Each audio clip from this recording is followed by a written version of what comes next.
dami ng ginawa ng mga bata mo sa babaeng yun, hindi nyo pa sinigurado na hindi na sa humihinga! Ano ba naman, Bonnie? Hindi tayo maaaring magkamali. Naintindihan mo ba? Mabuti na lang dating adik yung babaeng yun, kaya hindi lahat ng tao naniniwala sa sinasabi niya! Bigyan mo pa ako ng isa pang pagkakataon. Hindi na kita bibiguin. Hindi natin siya pwedeng galawin ngayon dahil tayo ang pagbibintangan. Kailangan mag-ingat tayo.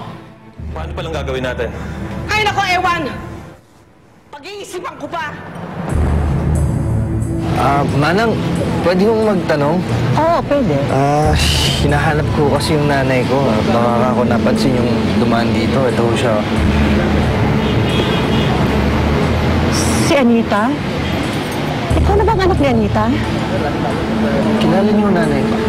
Diyos ko, nagtuloy pa ng pagbubuntis niya. Oo, kilala ko nanay mo. Ano ang alam nito ko sa kanya?